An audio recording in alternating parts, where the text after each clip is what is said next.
and welcome to the second episode of our podcast, Daleks Aren't Robots. I am, as always, Josh, and I am here with my friends. Hi, I'm Zach. Hi, I'm Kari. I'm Justin. Me and Zach are Whovians, Kari and Justin are non-Whovians, and we are subjecting Kari and Justin to the entirety of Doctor Who. And today we are actually getting to the namer of our show, the Daleks, the second serial in the Hartnell era. Kari, you want to explain the title of this podcast? Well, I used to think that Daleks were robots. They are actually not robots. It turns out that they are ugly little squid thingies who are piloting the trash cans in there. They take one out of its case in this serial, and I seriously thought that the Doctor had murdered it, just like Stone Cold killed it, but then you see it moving later. So obviously the Doctor is either really bad at murder or he didn't mean to kill it. I don't know which one is which. And just for fun, I also used to think that Daleks was pronounced Daleks. I mean, it is British, so it's entirely possible they could have pronounced it Daleks. And given his streak from the last episode, I think the first Doctor is just really shitty at murder. I think so too, because at one point, he did not care if Barbara was going to live or die in this episode, in this series. Did they make Daleks not robots just so that they could have the scene where Ian disguises himself? Okay, so one of the people considered a creator of the show is Sidney Newman, who was, I think he was head of BBC drama at the time, but I could be wrong about that. He was sort of a higher up, though, in the BBC hierarchy. And one of the big things that he had was he really did not want this to be a monster show. He was like, I'm not going to allow rubber masks or big-eyed monsters or anything like that. So I think the Dalek shell casing was their way around that, of like, it's not a monster show. It's a serious sci-fi concept of these evolved beings that have reached a point where they just use these shells to move around. So that no rubber monster thing, that really stuck, didn't it? Oh, it sticks until, I think, the fifth serial, and then they go straight to rubber monsters. Yeah. I'm sorry, but a rubber monster is not worse than a monster whose principal threat is a plunger. Yeah. No, the whisk is the threat. Yeah, well, they use the plungers too, and I'm not even sure. Yes, the whisk is the big threat. They have plungers and egg beaters, and like, I'm still not 100% sure on what exactly the plungers do other than plunge. I think it's supposed to be like their manipulator arm, because that's the arm they carry stuff with. And okay, but like, the egg beaters are a paralysis weapon that they nail Ian with at one point, yes. But they do miss him in that they miss his mouth and they get him in the legs. So we still have to listen to him talk. The Daleks, at least here, are kind of dumb, because at one point they're like, all right, you come with us. And Ian refuses, so they paralyze his legs. And they didn't really think that through, I don't think. No. They wanted him to go with them, so they paralyzed his legs. I think they just didn't care, frankly. Well, I did like that they lie, because, you don't really think of aliens lying a lot of the time in these sci-fi shows. Yeah. And I thought that their hatred of laughter was kind of a good touch too. But I also have a question. Do they ever mention in the series what it smells like in a Dalek casing? They look like squids. Do they smell like squids? Like, is Ian gonna smell like beached squid for the entire rest of the episode? Dalek just doesn't come out of a sweater vest. No. I will say I am almost positive that they mention what it smells like in there, but I cannot remember when or what it supposedly smells like. It's not good, no matter what. Yeah, they've had enough people in Dalek casings that it has to have come up at some point. Yeah. Yes, and there's been in enough weird Dalek places. So. Yeah. Man, okay. Well, I almost feel sorry for Ian then. Not quite, though. The Daleks, as we know, use the aliens that communicate through farts to build their sewer system, as Daleks have no noses. But don't worry, that'll make sense when we get to that. I hope it never makes sense. Wait, wait, are you serious? Yes. Oh my God. God. Yeah. I am kind of serious. Oh, yes. Oh dear. That We is go on a long road with the Daleks. A long road. that is technically canon. Okay, so at what point did a 13-year-old boy start writing for the show? When Stephen Moffat took over. Oh. I mean, did you not see I the assume bumps that's a on the major burn on Daleks? somebody. Yikes. I mean, just looking at the design of we didn't even mention the bumps on the Daleks. I mean, their whole design is kind of strange. Yes, it's become iconic. Well, but, we don't see them that well. Oh, well, you the mean casing. outside, the Yes, casing. I'm talking about the tank. I don't understand why the tank is so big. Like, because the Daleks are like shoebox size at most, because we see them in here, and yet an entire human being can fit in the case. Well, production-wise, that's why they're that big, so that they can put people in there. I know, but then they should have made the Daleks bigger than that. Yeah. I don't think they could afford to make the Daleks bigger than that. Yeah. Well, you wouldn't have to see it all. You could have just stuffed some cotton in there. Because you don't see most of the Dalek either. No, you he's just covered see up in a shower curtain. Yeah, he's in the shower curtain at the end. Later on, given how high tech they make the suits, I would imagine that a big part of the reason that the Dalek shells are so much bigger than the Daleks themselves is because there's just a bunch of mechanics in there that the Daleks are controlling. And weaponry, yeah. Right, but then Ian wouldn't fit his gigantic human being butt in there. True. I don't know. I mean, we also have the fact that currently the Daleks run on static electricity, but... Yeah. Well, okay. You should sum up the episode first. Yeah, I feel like before we get into the nitty-gritties, we should do a summary. Kari, Justin, would you care to explain the plot of this episode as you interpreted it? You want to start or should I? I can start. So they escape from the cavemen.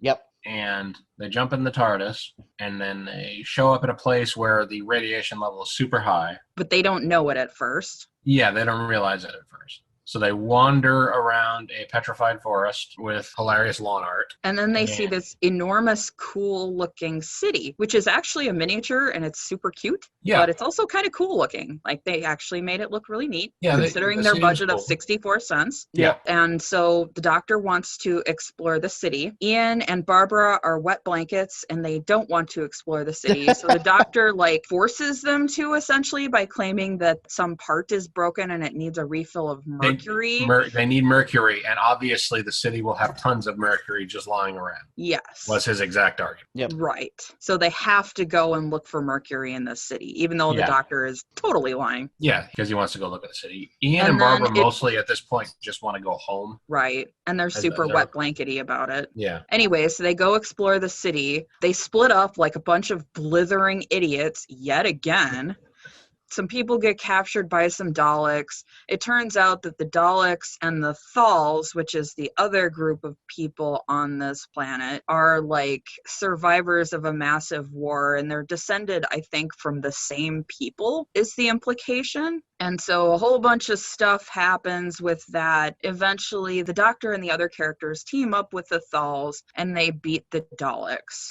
Yeah, because the Thals look like them, so they're the good guys. So they're obviously the good guys. Yep, they look like them, but wearing the most... 9,000 times more fabulous. Yeah, and they all wear shower curtain cloaks. Yes, they do, and puffy vests. I've really got to ask where they're finding that, or where they're finding the material for that. They live in the woods. Plastic shower trees. Man, radiation has had weird effects on the... Well, I mean, there are metal animals, so...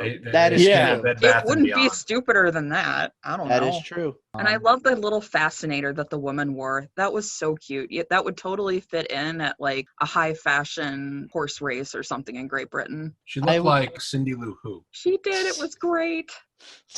I just want to see these people in glorious Technicolor. That's all. They would be easier to tell apart that way. Oh, I could not tell them apart either. Yeah. Yeah, just a bunch of blonde dudes. Yeah, it's kind of like the caveman again. It's just they're impossible to distinguish. Yeah. Partly because of the black and white. It became super confusing when they started dying off. Yeah. Also when they separated, when they split up into their groups again, you're like, they went with different Thal men. and you don't know who is who. And plus, like, they seem to have a really interesting form of governance. Like, the one Thal guy wears this kind of electrical tape-looking crown thing. Yeah, it was so like he's a the belt. leader, and then he dies. But here's the thing. They say at one point that we always do what the leader of our race decides for us, but he never does anything without our approval. You know what he should do? You should make fire. Yeah, and we should talk about it for like 40 minutes. Yeah. So this is the second case of a political system in the show that makes no sense. I don't quite understand that. I will say that overall, this storyline was better than the first one. Oh, it definitely was. There was a lot more interesting. Yeah, there was still some padding, though. There was definitely There's a little bit, yeah. But I didn't notice it as much on the first watch as I did on the second watch. I will say, weirdly enough, though, even though there is some padding, this serial is almost twice as long as the last one, and yet it feels, at least to me, like it moves so much faster. It really does. Which is impressive. And I'm not just saying that because the second time I watched it on 1.5 speed. That did help, though.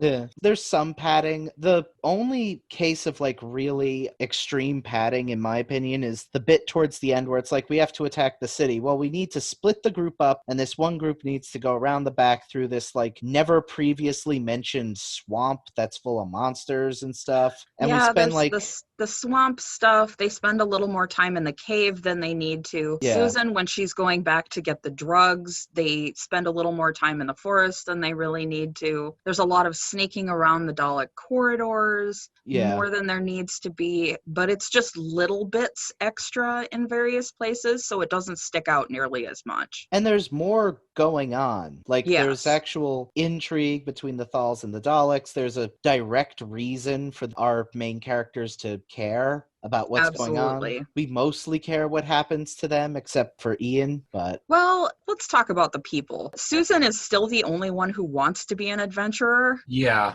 And she's still the one that's usually right, and people don't listen to her again. She's basically, at this point, kind of the middle point between the Doctor and Ian and Barbara. And she comes up with a lot of solutions to things. Yeah, and otherwise, the characters haven't changed very much. The Doctor is still kind of a selfish jerk. Ian is still kind of a bossy jerk. Barbara usually figures out all the solutions and gets, like, no credit for it. Like, she figures out how to open the doors before anybody else does. And then later, she's the one who comes up with the mud solution to put on their little eyepiece thingies. And Ian contributes at this point by getting brutally and violently plunged. Like, he gets so plunged, you guys. There was a great scene I noticed on the rewatch where the Dalek is coming at him and the actor needs to grab the plunger and put it at his throat himself as he's being pressed against the wall. It was great.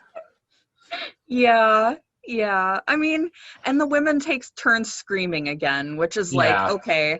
I mean, at one point, Barbara screams while the plunger comes at her, which is supposed to be super scary. And it's like, well, I guess you don't know if it's a clean plunger, so it could be kind of scary. Oh, yeah. I mean, you don't know what's on that thing, right? But you don't know where that's been. Yeah, you don't know where that's been, but it's probably not anywhere good. I mean, I'm sure to a kid in 1963, the fact that we don't see what's coming at her really was scary. But you do see the plunger. That's the only thing you see is the plunger. And it's like, what are you going to do, plunger?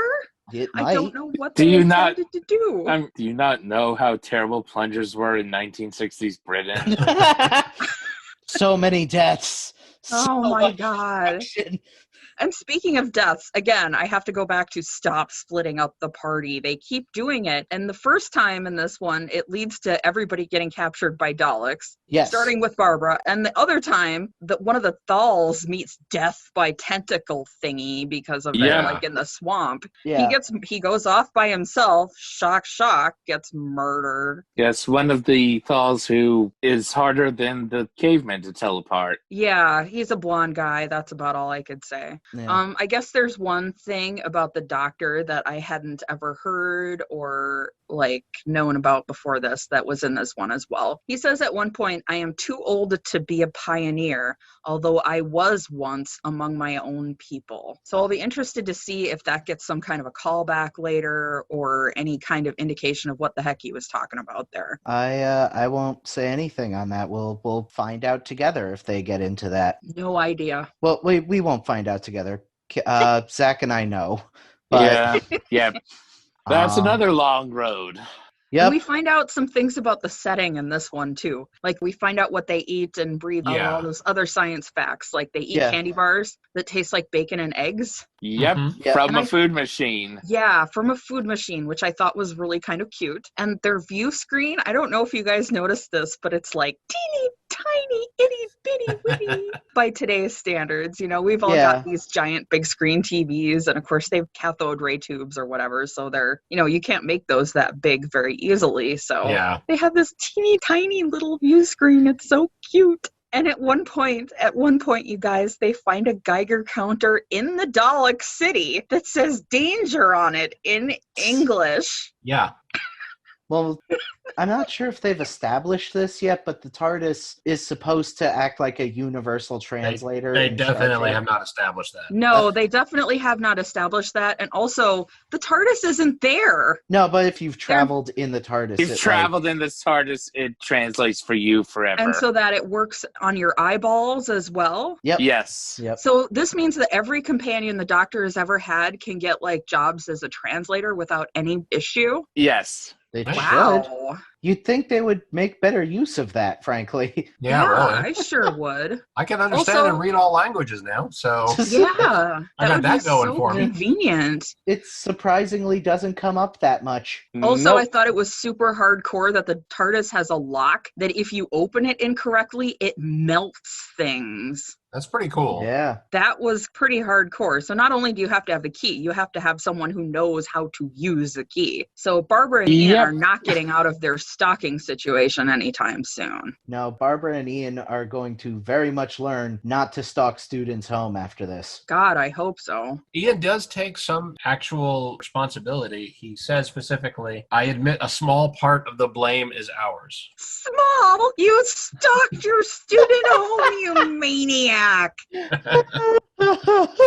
For you Ian, that is your fellow teacher to help you stalk your student home. You weird man. That is a huge concession from Ian. Yeah, that's a big step. Gosh. He had to admit he was even partially wrong. That hurt him deeply.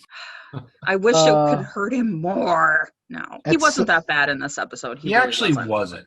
He does have a propensity for self-sacrifice, I've noticed. Yes. I think it's still based in like really heavy paternalism, but you know, it's something. You can work on that. Mm-hmm. At least it's benevolent paternalism and not malevolent. Yeah. And there is the whole issue of him wanting to walk all the way back to the TARDIS when Susan is the only one who is physically capable at the time. Yeah. Well, but he did assent to go with her, and that would have been a better solution. Because again, don't split up. And one person, never go anywhere with one person. Always have at least two. What if somebody falls and hits their head? You know, stuff happens. And also the disposable extras, like the Thal and stuff, they don't count as extra people because they're just going to die anyway. Yeah. Right. It's like splitting up on Star Trek, but Kirk and Spock both each go with a red shirt. It's the same as just going alone. And they still haven't fed that poor TARDIS. It sounds really, really hungry in this one.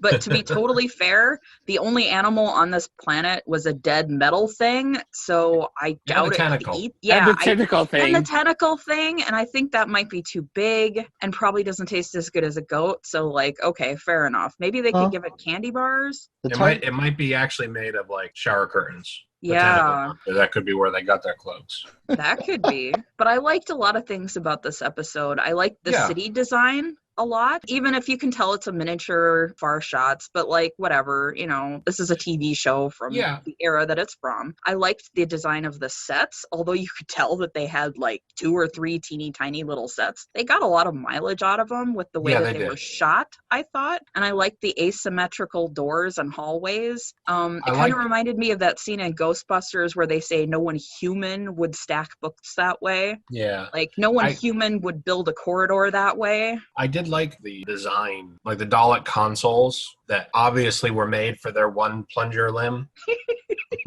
Well, I mean, I like that they thought of that when they were designing it. They didn't just glue a bunch of keyboards to the wall. Right. They just basically Daleks have one button for everything. It's like Apple. Yes. And the makeup actually I thought was good too. Now the show is in black and white, so that makes it kind of, you can't really see a lot of the makeup. But when the doctor was looking, they said that he had radiation sickness. He looked sweaty and he looked ill. He did look ill. Yeah. I felt like. Yeah. Like I noticed that. Yeah, they were actually all looking pretty rough on this. Yeah, which They're is all pretty kind of good. sweaty and sunken-eyed. Yeah, because again, it's black and white. It's really hard to show that stuff unless you're really working at it. Yeah. I thought it looked really nice. I liked that the stakes were fairly high in this one, They too. are. And they go beyond the party. Like, when a neutron bomb isn't the worst thing that can happen to you, the stakes are pretty high. The last serial, I think the big problem was all of the stakes were about the characters who weren't in the party that we don't give a shit about. Like, we don't give a shit about this whole caveman Civil War attempt to make fire stuff. Josh, I have never cared about anything more. Fire is so important. It really is. But yeah, we didn't discuss fire. No, definitely not. No, there was not a lot of fire in this one. Oh well, we'll have to keep watching and wait for the fire to show up. I'm sure it's going to come back. Oh yeah, definitely. Well, they are doing the cliffhanger endings again, so yeah, I think they're going to keep the cliffhanger endings for a while at least. I don't remember when they get rid of them exactly. So yeah, I think it's actually a very good story. I think it holds together very well. I think it surprisingly ages well. Like a lot of this stuff will not age well. I know for a fact it won't, but this holds up pretty well, even if I definitely think it could have gone from a 7-part story to a 5 or 6-part story easily. And there's some of the gender stuff, but yeah, but it's not quite as bad as some of it. Zach, do you have any thoughts you want to get out on your opinion of? Basically been pretty covered. It's a decent story. Yes, it has some filler, but not as much as a lot of other episodes. And there are interesting things brought up, some things that go nowhere, but some things that do get developed more. We never really bring up the Daleks feeding off radiation ever again. Oh, that's too bad. But did the Thal ever come back again? That's a whole nother... I will say yes and leave it at that. Okay. The Thal are not just abandoned. So I guess I'll find that out in like 5 years. Yeah. What I think, can I just say how funny it is that Susan totally has the hots for that Thal guy? Like, she says, but you're perfect. And it's like, oh, honey. You need to get out more, sweetheart. So pasty and pale. She's only seen Time Lord men up to this point. It's not as... She went to a high school! Yeah. Girl, you can do better.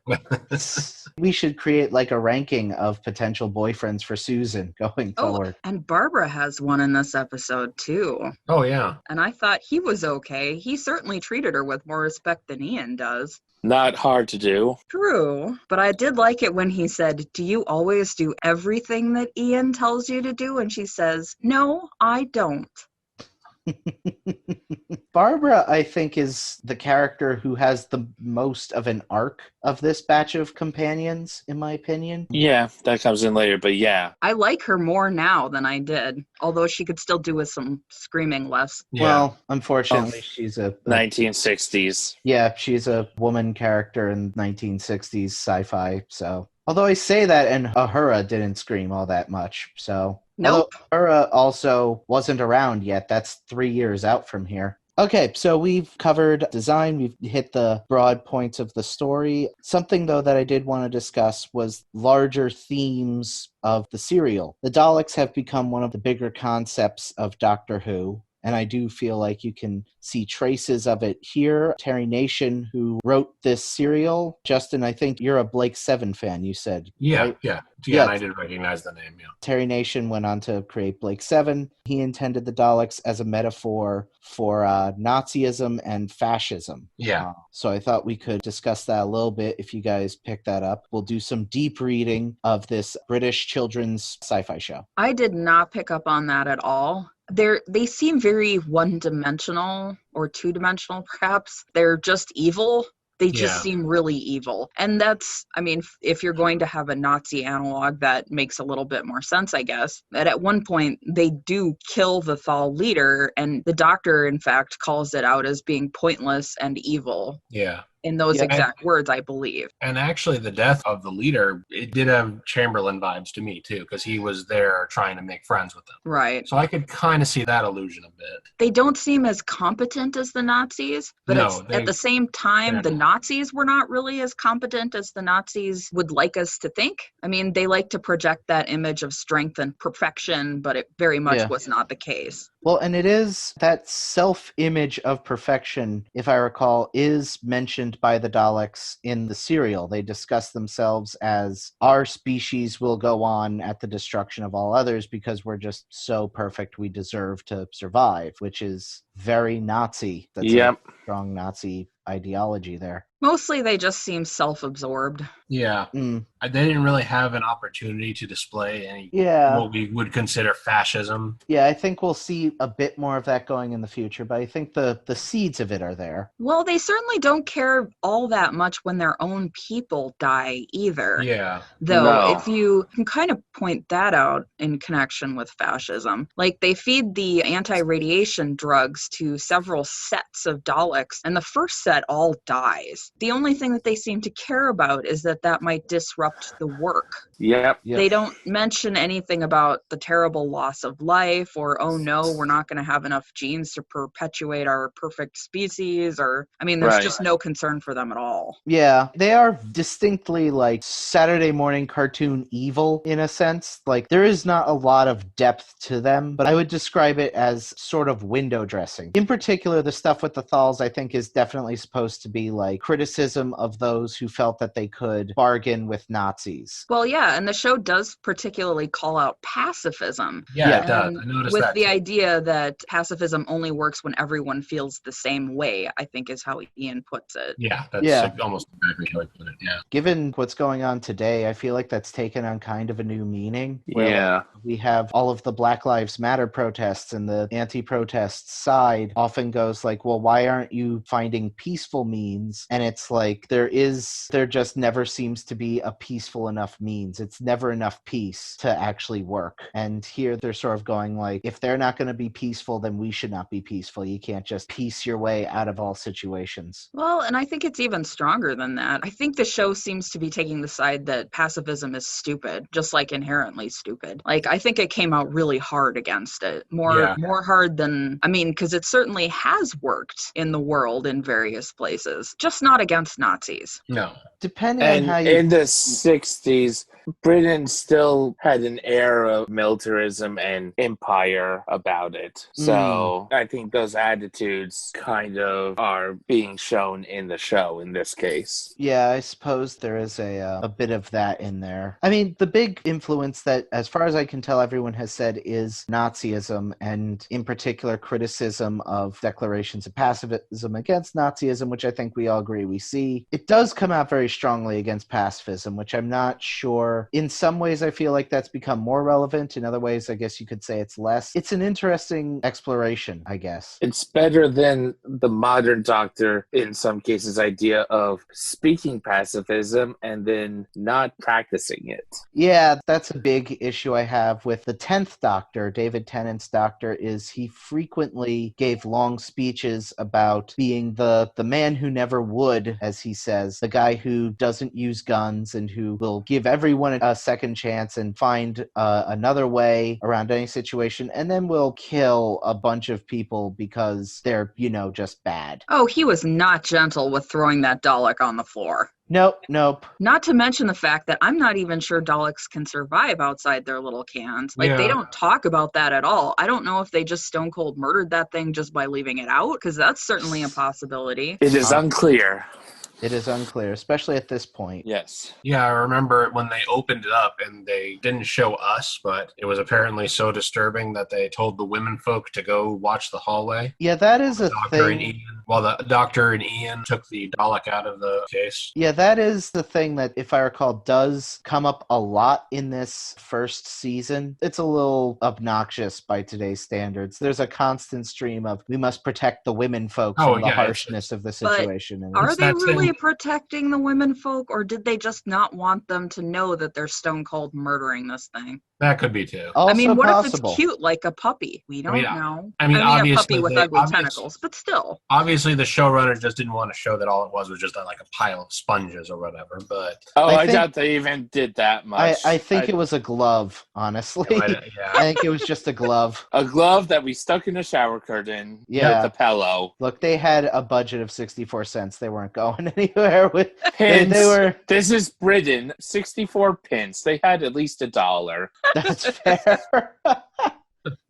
But the doctor totally would. I'm sorry, he totally would. He was going to murder that caveman in the last one, and he did not care about that Dalek in this one. He was ready to murder Ian and Barbara in the first one. Yeah. I mean, to be fair, they are stalkers. Yeah, but I'm just saying he didn't really care either. That is a man who has murdered people who have vaguely inconvenienced him before. Oh, yeah, definitely. Absolutely. The only thing that stopped him was that his granddaughter was there. If Susan had not been there, Barbara and Ian would have been so dead. Yeah, he would have just dropped them into a sun or something. Yes. There's an interpretation. The doctor, murderer across time and space. 100%. Could never prove it either.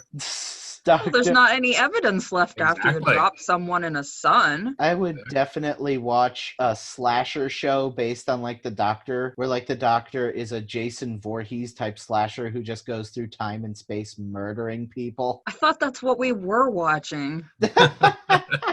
You're If so- disappointing them, Josh. If Well, I'm so- sure there could be another Time Lord that does that. You just call him the Slasher. That's fair. The Chopper. Yeah, Chopper's good. Ugh. The Butcher. It's BBC. They're allowed to get pretty nasty if they want to. Just what's it called after the watershed? Post Broadcast watershed. it- Yep, broadcast it post watershed. Maybe they could call him the Ripper. That does have connotations in Britain. It Yep. does, and that's Yeah. why it would be very popular. Nicholas Meyer already did time traveling Jack the Ripper, but otherwise, yeah, that's Time After Time, kids. Go see Time After Time. It's a good movie. Yeah, I've seen it. That's actually a pretty good one. Yeah. Still scarred from the Dracula. No, that's Stephen Moffat. We will get to him much later. Much later. There will be groaning and gnashing of teeth. So what else you got? On the production end of things, I do kind of want to talk about the creation of the Daleks as creatures, because it went through a lot of different things, and apparently a young Ridley Scott was part of the design team for the Daleks. So they should be like 9 times more phallic than this, shouldn't they? Well, this was before he met H.R. Giger. Yeah. So one of the things that I find really interesting is based on the way they move, you'd think that they used like remote control devices or something to move around, but they didn't. Oh no, those are just people in trash cans. Yeah. And they were heavy. They hired. Those suits were heavy. They were Yeah. they were so heavy. I think they couldn't film for more than 40 minutes at a time. No, I totally buy that. But they hired professional dancers, and they eventually had to make them seating. Originally, the Daleks were going to be these very tall things that loomed over everyone, but moving those around was impossible. The material they were forced to use was too heavy for them to do that, so they made these little things that you could sit in, and they had professional dancers shuffle around with their feet, but it was still so hard and so strenuous that they could only do so for a limited time. That's how Daleks work in the Flintstones. But I find all of that very interesting. A lot of work went into making these things that at the time, I'm sure they thought they'll do this one serial and then these creatures will never show up again. Oh, yeah. They didn't know Dalek Mania was going to come out of this. Did people buy plungers and use them as Halloween costumes? I wouldn't be surprised to hear that children use their family plunger to make Dalek costumes. And attack their siblings with, much to Ew. the horror of the parents, probably. No egg beater is safe. This was a big hit at the time, of course. This was the serial that basically saved the show. Well, yeah. I mean, between this or Cavemen, it's this. And as I think I mentioned last time, Verity Lambert, who was the executive producer of the show, had to fight long and hard for it. Yeah. Because, again, Sidney Newman was just very strongly like, I don't want this to be a monster show. I don't want this to be like, I think at the time, Time Tunnel or Lost in Space was the big one. And apparently every episode they'd come across some goofy monster that they'd fight. And he didn't want it to be that type of a show. But Verity Lambert really believed in the script. She believed that it would appeal to kids, and it did. And yeah, it worked really well. It clearly caught on. I don't think I have much else. Anyone else got stuff they want to bring up? Yeah, there's just one thing that we haven't covered. Fuck Ian. Every episode we must say fuck Ian. Yes. Although he wasn't that bad in this one.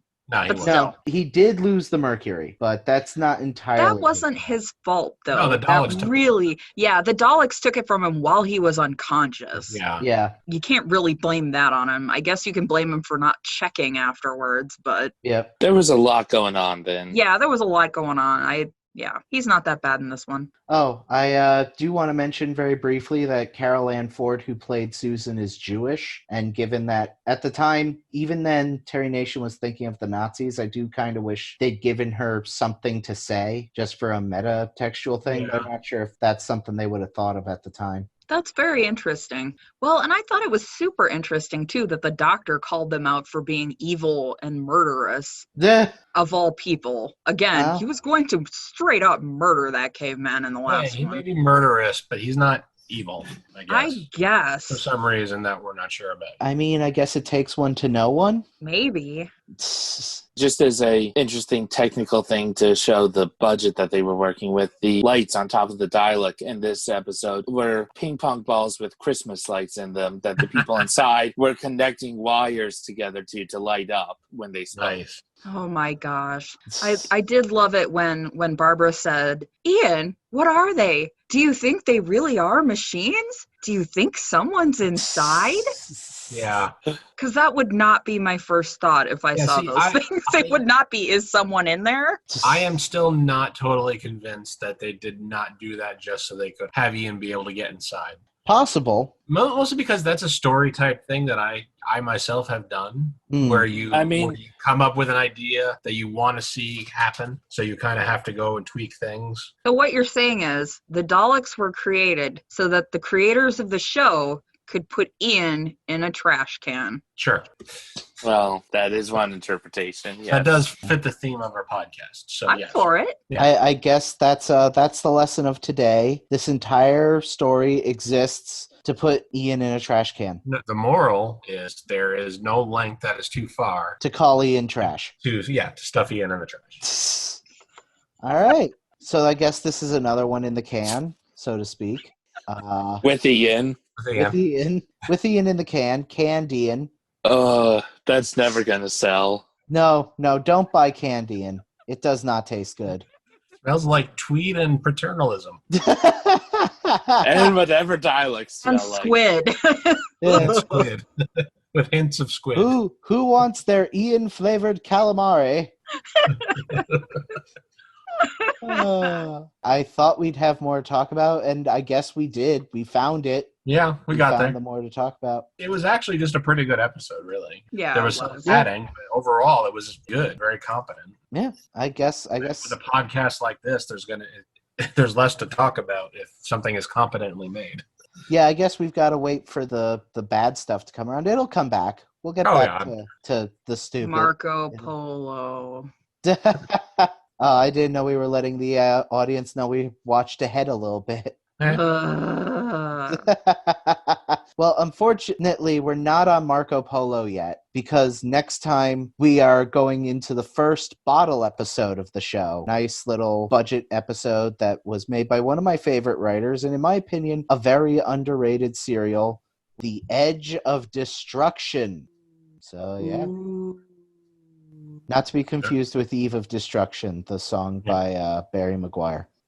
That's different. We'll develop a sign-off eventually for these things, but we don't know. Yes. Yep.